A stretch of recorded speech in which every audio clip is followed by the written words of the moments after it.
आज से ठीक 50 से 55 दिन पहले दिन था 25 मई 2025 का, जहां पर कि एक मेडिटेरियन शिपिंग कंपनी का शिप इलाइसा 3 जो कि एक प्रकार से कार्गो कंटेनर की क्लास का था, वो अपने ऊपर 640 कंटेनर लाद के ले जा रहा था और वो केरल के तट से जो है जाने की कोशिश कर रहा था और वहां पर वो डूब गया। इसमें लगभग लगभग 13 जो है हजार्डस केमिकल भी थे और इस जहाज में करीब करीब 84 मैट्रिक टन का डीजल भी था और इसी के साथ ही 367 मैट्रिक टन फर्नेस ऑयल भी था, जिसके कारण कि ये जब जहाज डूबा तो ऑयल स्पिल के चांसेस जो है बढ़ जाते हैं और अगर जब इसके लीक होने से जो ऑयल स्पिल होता है इसके कारण केरल की जो मरीन इकोसिस्टम है उसमें डिस्ट्रॉय हो जाएगा। इसी के साथ साथ जो फिशरमैन है उनकी भी लाइवलीहुड जो है इम्पैक्ट होगी, जिसको देखते हुए केरला गवर्नमेंट ने एमएससीआई को शू किया है और यहाँ पर लगभग लगभग उनसे डैमेज क्लेम मांगा है 9 से 8 हजार करोड़ के बीच,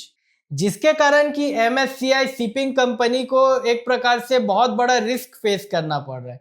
लेकिन यहाँ पर अगर एमएससीआई कंपनी के पास मरीन इंश्योरेंस होगा उस पर्टिकुलर जहाज के लिए, तो ये एक प्रकार से उसके रिस्क को प्रोटेक्शन करने का काम करेगा। मेरा नाम है आकाश और आज हम यहाँ पर बात करने वाले मरीन इंश्योरेंस के बारे में, जहां पर कि हम बात करेंगे मरीन इंश्योरेंस होता क्या है, ये कैसे काम करता है, हम कैसे इसे ले सकते हैं और ये कितने प्रकार का होता है। अगर आप हमारे इस चैनल में नए तो कृपया करके इसे लाइक, सब्सक्राइब एंड शेयर करें। मरीन इंश्योरेंस एक ऐसा प्रकार का इंश्योरेंस होता है जो कि सी ट्रांसपोर्टेशन में बहुत ज्यादा काम आता है और इसके बिना एक प्रकार से सी ट्रांसपोर्टेशन जो है ठप भी पड़ सकता है। मरीन इंश्योरेंस को कई टेक्स्ट बुक में और कई जगह ये भी बताया जाता है कि एक one of the oldest form of insurance है और इसी के कारण जो है इंश्योरेंस सेक्टर का जन्म हो पाया। ये जो इंश्योरेंस है ज्यादातर दो पार्टी के बीच में किया जाता है, एक जो कि इंश्योरेंस लेने वाला और दूसरी जो है इंश्योरेंस कंपनी के बीच में। लेकिन यहाँ पर कभी कभी जो है थर्ड पार्टी के लिए भी लिया जाता है, क्योंकि इतना बड़ा जब जहाज चलता है तो उसके कारण कभी कभी जो है छोटी मोटी गलती भी हो जाती है, तो उसके ऊपर जो डैमेज आता है तो उसको क्लेम करने के लिए रखा जाता है। तो यहाँ पर ये जो मरीन इंश्योरेंस रहता है ज्यादातर दो भागों में डिवाइड रहता है, एक आ जाता है ऑन शोर का और दूसरा आ जाता है ऑफ शोर का।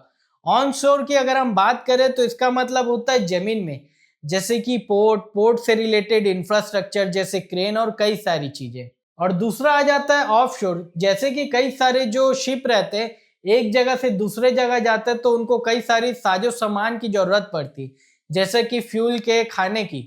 तो फ्यूल की अगर हम बात करें तो पोर्ट से इंटरलिंक जो है पाइप लगी रहती है, जिसके थ्रू जो है बड़ी बड़ी शिपों को फ्यूल प्रोवाइड किया जाता है।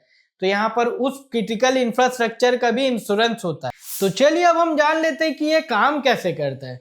तो ये इंश्योरेंस कुछ इस तरीके से काम करता है, जैसे कि हमने ऑलरेडी बताया, यहाँ पर एक पार्टी रहती है जो कि इंश्योरेंस लेने का काम करती है और दूसरी पार्टी जो है इसको प्रोवाइड करने का काम करती है। और नेट में क्या है, ये जो व्यक्ति है वो प्रीमियम प्रोवाइड करने का काम करता है इंश्योरेंस इंडस्ट्री को और बदले में कंपनी जो है इसका रिस्क को अपने सर पे ले लेती है। चलिए इसे एक आसान भाषा में समझने का काम करते हैं।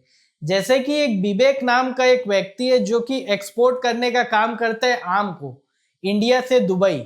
तो जब वो आम को एक्सपोर्ट करने का काम करता है तो उसकी पैकेजिंग हर चीजें अच्छी तरीके से कर लेता है और इस आम का कुल कीमत हो जाता है 1 करोड़ रुपए के आसपास। तो जब वो 1 करोड़ के आम को ट्रांसपोर्ट करने का काम करता है तो आम जो एक प्रकार से कच्चा माल रहता है, तो इसे जो है रेफ्रिजरेटेड कंटेनर में ही ट्रांसपोर्ट किया जाता है और रेफ्रिजरेटेड कंटेनर को जो है इलेक्ट्रिक पावर सप्लाई चाहिए रहती है। तो जब ये माल जो है 3 दिन 4 दिन के अंदर दुबई पहुंचता है तो उस केस में अगर जो शिप है ऑलरेडी, जैसे कि हमने डिस्कस किया, शिप डूब गई या शिप में आग लग गया या शॉर्ट सर्किट होने के कारण उसकी इलेक्ट्रिक सप्लाई जो है एसी की बंद हो गई, तो वहां पर उस विवेक व्यक्ति को जो है नुकसान हो जाएगा 1 करोड़ का। तो यहाँ पर अगर वो इंश्योरेंस लेगा तो कंपनी जो है उसको डैमेज क्लेम देगी। तो यहाँ पर इंश्योरेंस एक प्रकार से काम करता है इस तरीके। सेम इसी तरीके से शिप ऑपरेटर रहते हैं और कई सारे ऑपरेटर रहते हैं, अपने अपने रिस्क को प्रोटेक्ट करने के लिए वो जो है इंश्योरेंस लेने का काम करते हैं। और ये जो इंश्योरेंस रहता है ये भी अलग अलग प्रकार का और अलग अलग प्रीमियम का रहता है। थोड़ा अगर हम प्रीमियम की बात करें तो जिस कंटेनर में आम ले जाया जा रहा था उसकी वैल्यू 1 करोड़ थी, उस कंटेनर में अगर महंगा चीज ले जाया जाए वैल्यू का, यानी कि 10 करोड़ का, 15 करोड़ का, तो उसके प्रीमियम जो है ज्यादा रहेंगे। उसी जगह अगर उसमें हैजार्डस केमिकल लिया जाए तो उसमें और ज्यादा रहेंगे, क्योंकि उसके लीक होने के कारण और सारी बदनामी या दिक्कतें हो सकती है। तो इस प्रकार से जो है इंश्योरेंस का प्रीमियम भी बढ़ता और घटता रहता है। तो चलिए अब हम बात कर लेते हैं कि हमें इसे लेना कैसे चाहिए। तो यहाँ पर अलग अलग स्टेक होल्डर रहते हैं। कोई शिप चलाने वाला होता है, कोई पोर्ट ऑपरेटर रहता है, कोई काम करने वाला होता है, कोई एक्सपोर्टर और इंपोर्टर रहता है। तो हर व्यक्ति को अलग अलग तरीके से अलग अलग स्पेसिफिक पॉलिसी लेना पड़ता है। पोर्ट ओनर की अगर हम बात करें तो उसका जो क्रिटिकल इंफ्रास्ट्रक्चर रहता है, गलती से अगर बड़ी शिप जो है घुस गई तो उसको जो नुकसान हो जाएगा उसको बचाने के लिए लेता है। क्रेन ऑपरेटर अगर पोर्ट में काम कर रहा है और इंडिविजुअल एंटिटी, तो अपने आप को प्रोटेक्ट करने के लिए लेता है। इसी तरीके से शिप लाइनर जो है शिप को चलाने का काम करता है, वो लेता है। तो इस प्रकार से अलग अलग स्टेक होल्डर अपने लिए इंश्योरेंस जो है लेने का काम करते हैं। अगर हम इंडिया में बात करें कौन कौन सी कंपनी जो है इंश्योरेंस प्रोवाइड करने का काम करती है, तो यहाँ पर कई सारी कंपनी जो है इस सेगमेंट में काम कर रही है।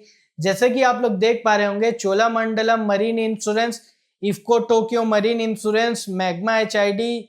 तो इस प्रकार से अलग अलग मरीन इंश्योरेंस की कंपनी जो है इंडिया में ऑपरेट करती है और सबके अलग अलग जो है टर्म्स एंड कंडीशन रहते हैं। और अगर आप लेना चाहें तो यहाँ पर आपको टर्म्स एंड कंडीशन डिटेल में जानना पड़ेगा। और यहाँ पर क्लेम सेटलमेंट रेशियो और पॉलिसी डिसबर्समेंट के बारे में भी अच्छे से आपको जानना पड़ेगा लेने से पहले। और इसे आप पॉलिसी बाजार में या आप जो है डायरेक्ट कंपनी के वेबसाइट के थ्रू भी ले सकते हैं। आखिर में जाते जाते हम बात कर लेते हैं मरीन इंश्योरेंस के टाइप की। तो ये मरीन इंश्योरेंस ज्यादातर जो है 4 टाइप में डिवाइडेड है। पहला आ जाता है हल इंश्योरेंस, दूसरा आ जाता है कार्गो इंश्योरेंस, तीसरा आ जाता है फ्रेट इंश्योरेंस और चौथा आ जाता है लायबिलिटी इंश्योरेंस। हल इंश्योरेंस की अगर हम बात करें तो हल इंश्योरेंस एक प्रकार का ऐसा इंश्योरेंस रहता है जो कि शिप की बॉडी को प्रोटेक्ट करने का काम करता है। क्योंकि ये जो ट्रांसपोर्ट लाइन है इसमें एक जगह से दूसरे जगह जाया जाता है शिप को, तो यहाँ पर वियर एंड टियर कई सारे होते हैं और कई बार टकराने से डैमेज हो जाता है। तो यहाँ पर ये इंश्योरेंस उस डैमेज को प्रोटेक्ट करने का काम करता है। फिर आ जाता है कार्गो इंश्योरेंस। जैसे कि हमने विवेक का केस बताया था, तो सेम उसी तरीके से कार्गो इंश्योरेंस काम करता है, जो कि एक्सपोर्टर और इंपोर्टर के रिस्क को बचाने का काम करता है। यहाँ पर फिर आ जाता है फ्रेट इंश्योरेंस। ये एक ऐसा प्रकार का इंश्योरेंस रहता है जो कि आपके माल को एक जगह से दूसरे जगह जाने में प्रोटेक्ट करने का काम करता है। अगर आपका माल गलती से समुद्र में गिर जाए तो या चोरी हो जाए तो ऐसे कई सारी चीजों से प्रोटेक्ट करने का काम करता है। फिर आखिर में आ जाता है लायबिलिटी इंश्योरेंस। एक ऐसा प्रकार का इंश्योरेंस होता है जैसे कि कभी कोई शिप जैसे डूब जाती है, जैसे कि ऑलरेडी हमने बात किया, तो उस केस में जो है थर्ड पार्टी को बहुत ज्यादा डैमेज हो जाता है, जैसे कि फिशरमैन को, स्टेट को, कई सारे एंटिटीज को। तो वहां पर ये इंश्योरेंस जो है प्रोवाइड करने का काम करता है सिक्योरिटी उस पर्टिकुलर शिपिंग लाइन कंपनी को, और थर्ड पार्टी को मुआवजा दिया जाता है। इसके साथ साथ कुछ और इंश्योरेंस भी है, थोड़ा बहुत बात कर लेते हैं। एक आ जाता है डाउन टाइम इंश्योरेंस। जैसे कि कोई भी शिप जो है चलती है तो 4 से 5 साल के बीच में उसे ड्राई डॉकिंग किया जाता है, यानी कि 4 से 5 साल में उसकी अच्छी खासी सर्विसिंग करने के लिए उसे रोक दिया जाता है। तब उसकी कमाई जो नहीं आती है तो उसके लिए भी इंश्योरेंस किया जाता है। और आपका शिप अगर रिस्क जोन में घुस रहा है, जैसे कि अभी हाल फिलहाल में ईरान और इजराइल का युद्ध हो रहा था, तो वहां पर शिप को अटैक किया जा रहा था, तो यहाँ पर उस रिस्क को कवर करने के लिए एक प्रकार से वॉर इंश्योरेंस आ जाता है। तो इस प्रकार से कई सारे इंश्योरेंस जो है आ जाते हैं मरीन इंश्योरेंस में। तो आज के लिए बस इतना ही दोस्तों। अगर आपको कोई डाउट हो तो आप कमेंट करके बता सकते हैं। ऐसी ही और एक्साइटिंग जानकारी जानने के लिए आप हमारे इस चैनल को लाइक, सब्सक्राइब एंड शेयर करें। धन्यवाद।